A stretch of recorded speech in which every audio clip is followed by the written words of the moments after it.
Incline mon cœur vers tes exigences. Fais-moi la grâce de la loi, Seigneur. Alléluia, Alléluia, Alléluia, Alléluia, Alléluia, Alléluia.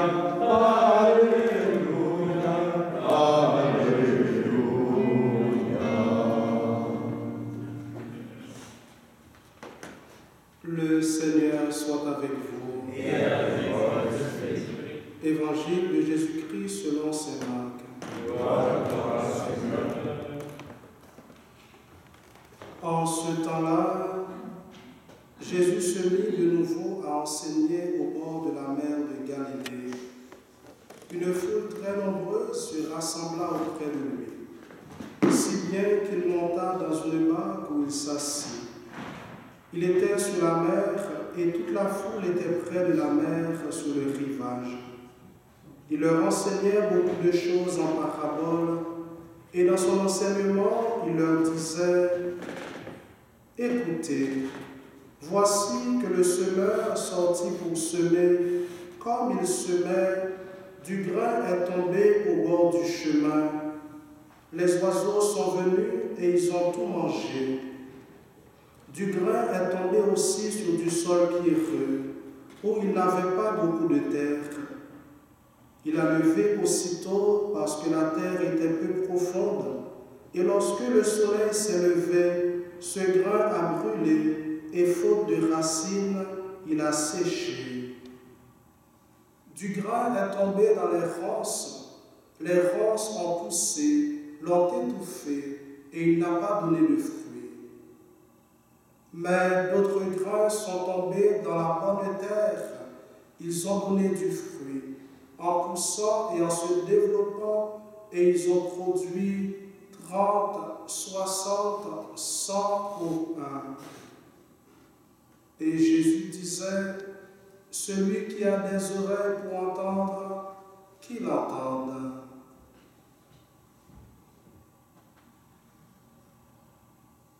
Acclamons la parole de Dieu. Louange à toi, Seigneur Jésus-Christ.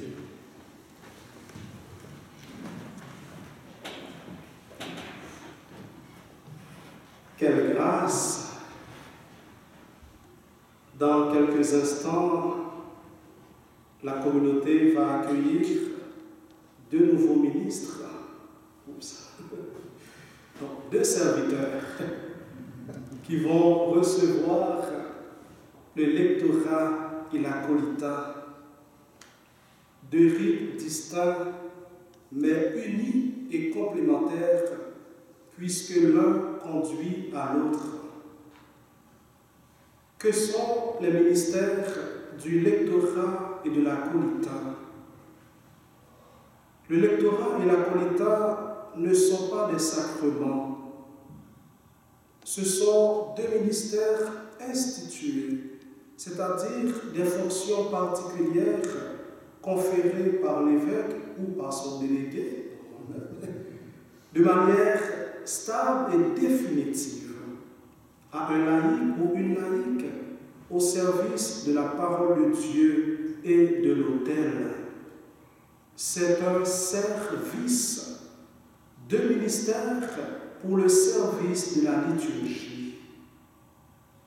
Comme vous le savez, depuis le 11 janvier de l'année dernière, le pape François a ouvert aux femmes l'accès au ministère institué du lectorat et de l'acolita.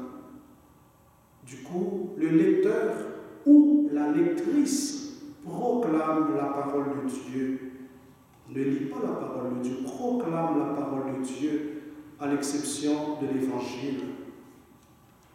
Le lecteur est d'abord et avant tout un amoureux, un passionné de la parole de Dieu, quelqu'un qui la médite et qui se laisse habiter par cette parole, qui n'est autre que le Christ, le semeur de l'Évangile qui sort pour semer.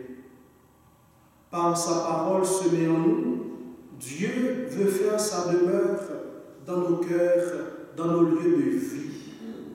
Sommes-nous prêts à l'accueillir?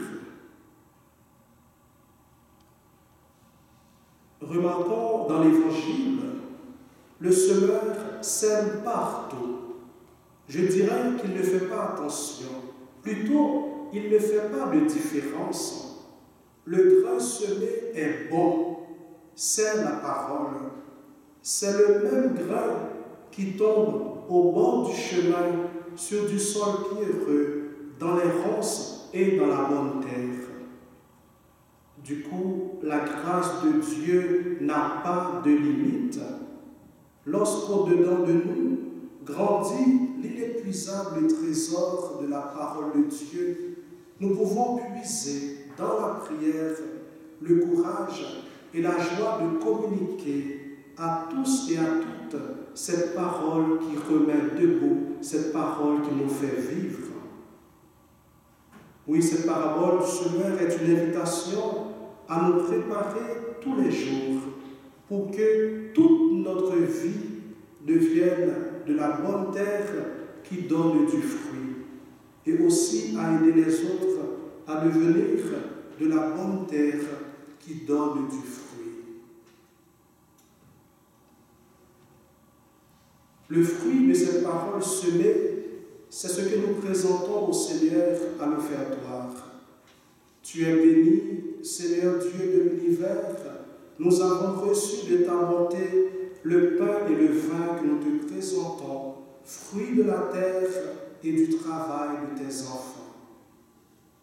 L'acolyte participe et apporte le fruit des petits efforts de chacun, chacune, pour qu'il devienne le pain de la vie et le vin du royaume éternel.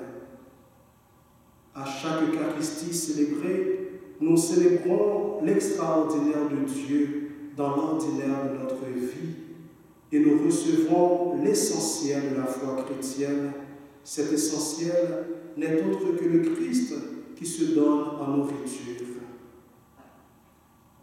En s'unissant au Christ, par le service de la prière communautaire et de l'Eucharistie, l'acolyte est appelé à faire de sa propre vie une offrande agréable à Dieu, comme disait saint Paul, une offrande qui respire la bonne odeur du Christ.